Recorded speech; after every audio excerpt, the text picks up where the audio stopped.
Hello and welcome to HGC.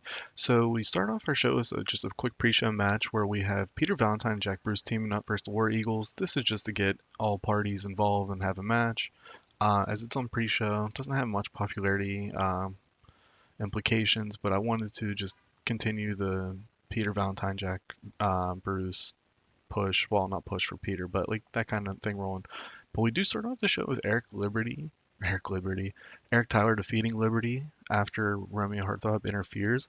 This is to continue the international title tournament, as well as get Liberty out of the tournament, protecting him and giving him a motivation to face Romeo. Which, if you remember last week, they had a big blow up confrontation of like Liberty's like, I don't understand what your problem is with me.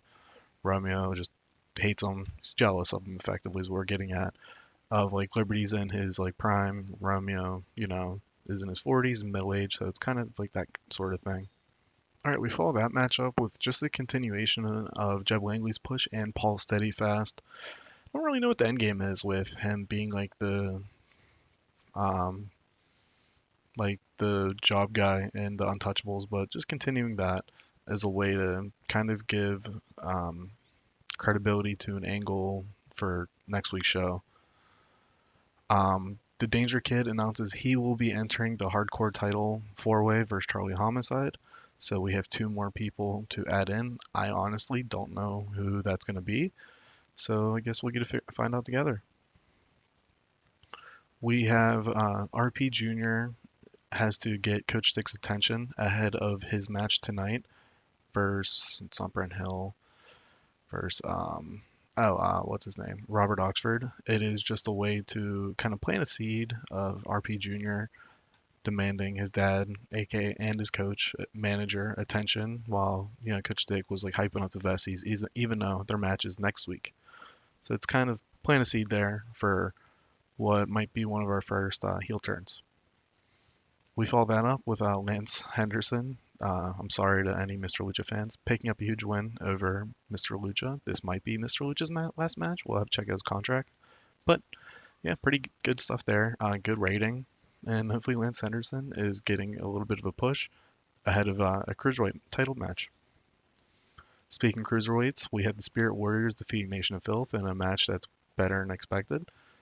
As Dark Eagle is probably our most popular cruiserweight right now, considering um, what's it called? Mr. Lucha is about to leave the company.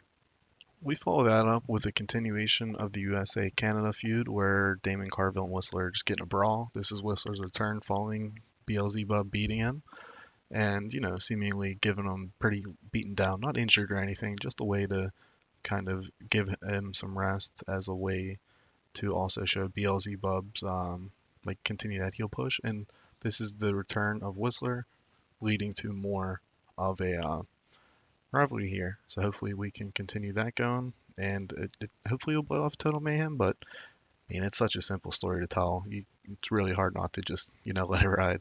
But we'll see. We have Eric Tyler. So this is what I was talking about. Is he invented a new catchphrase? So he basically says, Paul Steadyfast, you were going to be in tag tournament, but I'm taking you out, and I'll reveal who will be teaming with Joel Bryant next week, right before the match. Just a way to kind of get Paul out of like the tournament. And to be honest, we'll get more into that next week. Actually, I'll talk about that in a second here. Dusty Streets talks about how he's not medically cleared and he demands a fight with BLZ Bub, who doesn't come out, and just pretty much a fiery babyface promo from Dusty to promote. I use that word a lot as a way to get him over as a babyface. And then in our final match, we have RP Jr. defeating Robert Oxford. So Robert Oxford is going to be in both the tag title tournament and the international tournament. With Eric Tyler being just disappointed in Paul Steadyfast, he's just going to put Robert Oxford in there versus the Vesties next week. And RP Jr. advances to the semifinals where he will face, I believe, Brent Hill, and Eric Tyler will face Cowboy. And to conclude our show, we have Ripcord, and Sam Strong, and a contract signing, just continuing their feud of like, two legends basically going at it. And yeah, pretty good rating. I mean, those two can just stand and stare at each other and it'd be a great rating for the game. Good show. Nothing really I'm concerned about. We are growing in popularity, so that's up 5 now within the first 10, not 10 shows, I'm sorry, 4, 8, 12, 13, with 13, 14 shows. So we're well within that Total Mayhem 98 range, maybe even before. It'd be great if we can get to January. It'll either be January 98 or after Total Mayhem, or maybe after Mouse in Wonderland 98. So January 98, February 98, or May 98 will be our ace debut, hopefully, fingers crossed. Um, Sorry if you hear like screaming in the background. There's kids in the street playing, but I don't know.